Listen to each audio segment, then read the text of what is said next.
Yo, what is going on, guys? Somehow welcome back to a brand new video. Today we are here for my week 2 battle of IBL. This is my battle versus Dreadful Dragonite, coach of the Los Ampharos. He is a very scary team. His team is really scary.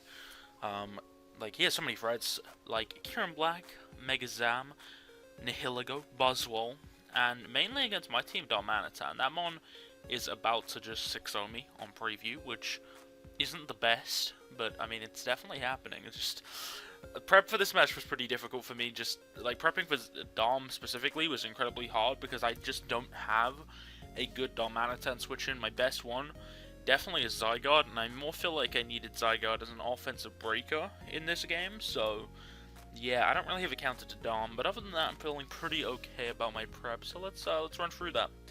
So first of all, we have my Zygarde with max attack, Jolly with max speed. I believe I needed that to tie with Dom, and I believe it tied with 3 Mons on his team overall. I remember he didn't bring one of them. I know that much, and I want to say, is Kieran Black the other one? I feel like Kieran Black might be the other one, but we felt it was important to tie with those just in case I can win those ties and just eliminate them. I almost didn't want to tie it with them, but because I was pretty confident he'd definitely want to go Scarf Dom here. But Kieran was still worth tying with, in my opinion, and his third Mon, whatever that was still worth tying with me. So we went with Bandit this week on prep, just because he didn't really have a good switch into Bandit. Zygarde, so I had Earthquake, Outrage, 1000 Arrows, and HP Flying, because if I don't have HP Flying, Buzzwole is the easiest switch in to me, but I do, and you know, now it feels like he has no real switch in. Like, there's nothing on his team right there, on preview, that doesn't take at least 50% from a hit from Zygarde. Actually, I'm pretty sure like a Bulky Floor just might be able to take less, but there's nothing else. So next up, we just have my Choice Scarf Ditto with Transform and the Imposter ability. It's Ditto, I don't really have anything to say about it, other than if I can get Ditto in late game against one of his best offensive threats, so you know, like 5 of his Pokemon, this match looks good.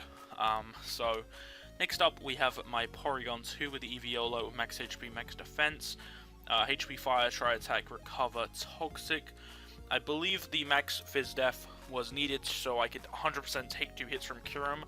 I could actually take the ICMZ Free Shock into a Fusion Bow or any other move that isn't Focus Blast, so that is very nice for me. This also has a pretty decent counter to Zam. Like, he can live a hit from Zam and then do a good chunk back, and it of course takes on Nihiligo as well, so that's very nice. Moving on to my Empoleon, we hit double Conberry with Defog, Flash Cannon, Stealth Rocks, and Knockoff. That coverage just kind of hits the majority of his stuff, other than Dom, but I don't think Empoleon's really going to be in against Dom, and if it is, I'm probably not going to be living hits anyway. So yeah, Rocks are pretty important to go up in this game, just because Dom and Kyurem are so nice to get any damage on, and then Flash Cannon Knockoff is some pretty nice coverage. Flash Cannon should 2-hit KO as Kyurem if I remember correctly. So with the Wakanberry, I should live 2 hits from Kyurem, again if I remember correctly, and knock it out. So that's pretty nice.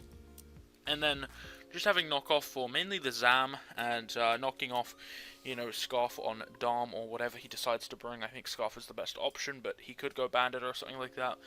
So, you know, knockoff's pretty nice. So, moving on to Venusaur, we have the Sludge Bomb, Earthquake, HP, Fire, Synthesis. The coverage is pretty much just, like, it hits his whole team pretty much neutrally, and then Synthesis is just to get HP back. I'm running max HP and max Def on this, so it can take on Nihiligo very well, and take on some of his more bulky options, which he did not really decide to go with any of those.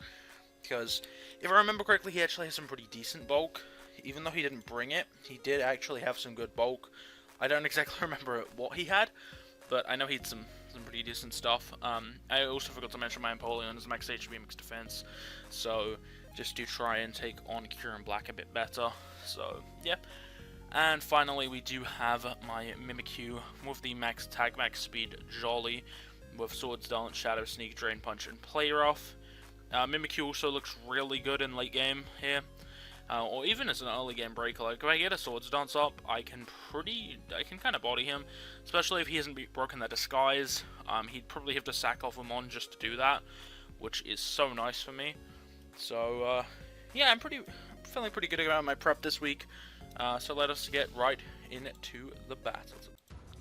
So as you can see, we are challenged by Pokemon Trainer Anas. And he's going to lead off with Dom, as I am going to lead off with my Empoleon. So I actually knew what I was leading with there, but I just needed to say it as soon as I saw Empoleon come out, so I could link with the audio up with the video. So yeah, sorry about that. But we do see him go. He goes straight for a U-turn and immediately tells me he's not banded, which is huge info for me. You know, knowing he's probably scarfed, as I believe I just go for a knockoff here. I feel like that would be... No, I go for Rocks here, because I figured if he was banded, or even if he wasn't, he probably could 2KO me with like Earthquake or Superpower, so I needed Rocks pretty up here. But he's going to go for the Defog here, as I do just go for a knockoff. This floor just does not scare me at all. I feel like floor just definitely is the weakest Mon he brought this week, but he definitely needed it so he could keep Rocks off the field, because if I remember correctly, it was like this was definitely his best remover, but I don't think it was his only one, but it might have been. But I'm going to get up my my Rocks again now, as he's going to bring out Zam, and Zam is such a threat. So here what I'm actually going to do is stay in. I know Focus Blast is his best play, but I figure what he's going to do here is actually predict my Mimikyu switch, which I am not going to make, and hopefully he goes for Psychic. If not, I lose my Empoleon, but Empoleon's definitely my weakest Mon in this matchup, so I'm okay if it goes down here, as he does trace the Torrent, which will not help him unless he has HP Water, but he does just go for the Psychic, so I do make that play right, and I'm just going to go straight for a knockoff with my Empoleon here, and we do land a crit, which is very nice. Zam is his biggest threat, and getting all this damage is super nice. So now I'm actually going to make the switch into Mimikyu here, expecting him to now go for the Focus Blast, so I'm going to bring out Puppet here, as he does now go for the Focus Blast. So here I'm going to try and SD up. I know this can be a huge threat if it does get the SD up, as he goes for the Taunt, which pretty good play for him staying in there. Like, Taunt was pretty nice coverage as well, but just staying in on the Mimikyu when I could have easily sneaked there was a pretty good play on his end. And now he's going to be able to easily bring out Florges, as I believe I just go for a Plague Rough here. No, I actually go for a Sneak here, because I didn't want to risk my Disguise being broken, as it's pretty important to my Mimikyu at the moment. So that does a good chunk. I mean, it looks like Play Rough at +2 should do a lot to this, so if I can get that to happen later, that would be nice. So now I'm going to go straight back into my Empoleon, knowing he wants to defog, as he goes for the Moonblast, and very unfortunately he does get the Spatak drop, so my Flash Cannon isn't going to do as much to him, which actually isn't really bad for me, because I now can't really pressure this Florges with Empoleon unless I switch out. So, yeah, that's kind of bad. As you see, this Flash Cannon does, like, 30%, maybe a bit less. Like, that does nothing. And now I'm just kind of playing for a Spadef drop. I went for another Flash Cannon here. I knew if he had Protect, he'd go for it here, because he was definitely in crit range. If he go crit here, that would really suck for him. So, he does get his Wish up. So, he has now shown me his full set. He does have the Wish, Protect, Moonblast, and Defog. I believe here, he just defogs here. And I should just go for another Flash Cannon to get some chip. Yeah, I do. So, this is going to do, you know, about the same as last time. He's just over half at this point. I'm pretty confident he would want to either Wish or switch out here, as he does go for the Wish, as I want to say I reset my Rocks, because they are just the only real play here for me. Yeah, I do get my Rocks back up. And I believe it's this turn I'm going to make the switch out into Venusaur, as I realize my Empoleon is not going to be able to beat this. So, if I can bring in Venusaur here, I can threaten him. Also, the nickname on this is definitely Best Mega Backwards, but that's not the point. He's actually going to go for a Moonblast here, which I believe was a choke. I feel like his only real play here was to get the Rocks off the field, as he's actually going to make a really bad play this time, and he's going to hard switch out to Dom, which was so confusing, because Sludge Bomb was so obvious, and Sludge Bomb's going to do a lot. Like, I don't have any investment in Spatak. If I had investment, this would kill. You're going to see Sludge Bomb does a really good chunk to him. I believe he lands on like 20%, maybe a bit lower. So he lands just around 20%, and he does get poisoned, so he's 100% going down next turn. And this is huge. I mean, I'm just going to go for a Synthesis, because I'm pretty sure I can take a Blitz here. because I know he's scarfed. So he's gonna go for it and not knock me out. Wasn't 100% sure he was scarfed. Like, he could have easily been like expert belt, but scarf made way too much sense against my team. But yeah, I mean, my Venusaur gets the synthesis off here, and Dom is gone. That was his biggest threat. That was his best breaker, and he just sacked it. So now Zam's gonna come out, which I expected Zam to come out. I didn't really have any plays against it here, so I'm just gonna go into my Empoleon here and let it go down, which it definitely could be something that I'd regret doing later in this game, because if he gets the rocks off the field again, you know, I can't reset them. But at this point, I really feel like Zam has done, or sorry, Empoleon's done what it needs to, as Dom's gone, so I don't really need the rocks as much. It'd still be nice to keep out for Kieran, but you know, if they go down, it's definitely not the worst thing that could happen. So now that my Empoleon has gone down, I can just bring out the Puppet again, and I can just go for a Swords Dance. If he wants to taunt again, he can, but he's actually just going to Psychic here to break my Disguise, which I believe that was probably his best play. I'm not 100% sure if it was. Like, he could have maybe taunted, and it would have prevented Mimikyu doing as much, but then I just sneak on the next turn, and I feel like a sneak... I guess Floor just should still be able to take me on, so I feel like maybe Taunt was the better play there.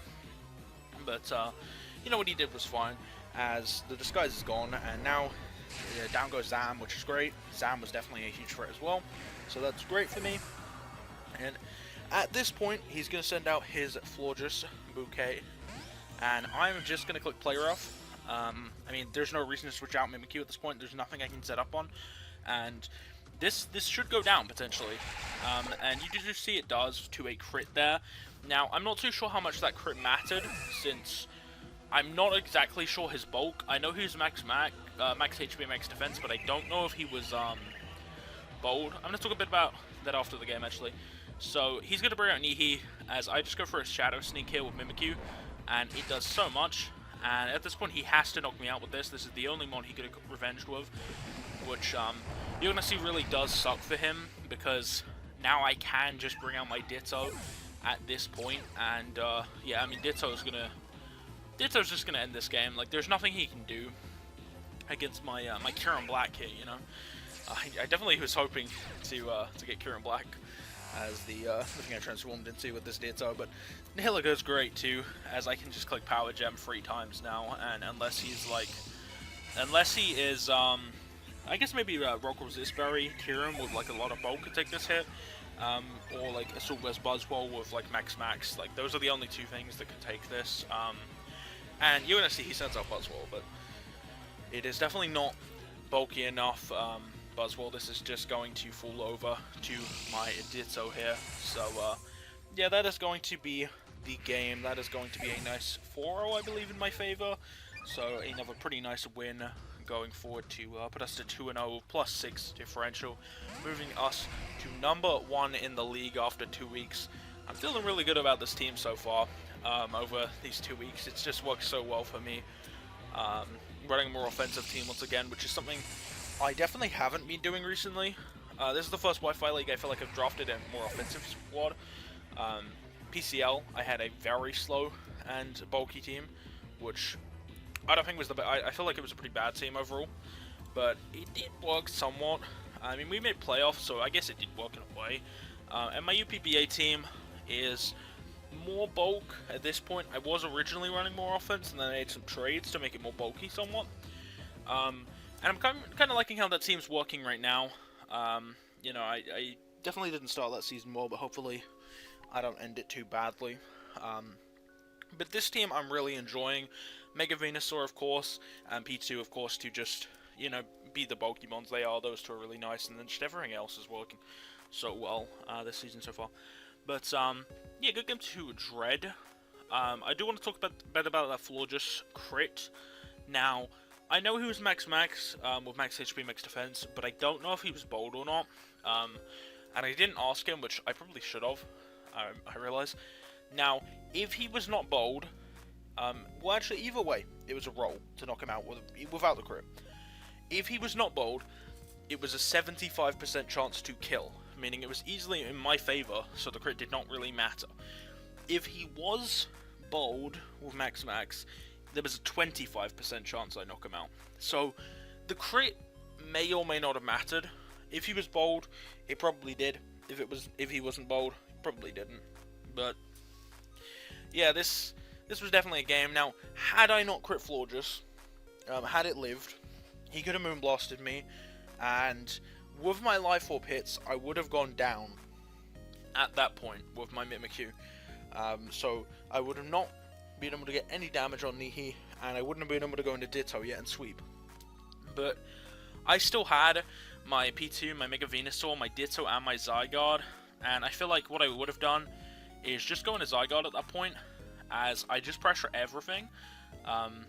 Like, I would easily get 50% off on Nihi or Buzzwole. They probably would both 1v1. Actually, I could 1v1 Buzzwole. The other two I definitely couldn't. Well, Nihi. No, actually, I could 1v1 Nihi. And potentially I could even 1v1 Kirim, assuming I win a speed tie. So that's the thing right there. My Zygarde pretty much picked up a kill, and then something else had to come in and revenge it. And I really feel like my Venusaur plus P2 could deal with what he had left. Kirim Black, you know, my P2 is built to take that. Nihilego, they both deal with. Buzzwole, my Venusaur should deal with, though. So it's like, I have a counter to all three. So I don't think there was any way without that crit that he could have really played to win that game. Maybe there was, you know, we'll never know. But I feel like I would have had this game. The differential would have been lower, but I still feel like this game would have been mine. So, yeah, that is going to be this week. Next week, we are taking on Luxance, coach of... I'm not even going to try and pronounce his team name. I'll do that next week. But he is also, I believe, 2-0 right now. So, I'm excited for that match. If we win it, we probably stay in first overall seed, because I know there's only 3 2-0 teams right now, which is me, Lux, and Howler, I believe. So, I mean, if we beat Lux, there's still a chance Howler overtakes, but if we beat Lux, we're 100% lock top 2 for the top 2 seeds at that point. And, yeah, I mean, Lux has a very scary team, so we'll see how we do there. But, yeah, thank you guys for watching this video. If you did enjoy, be sure to leave a like and subscribe. So, yeah, goodbye.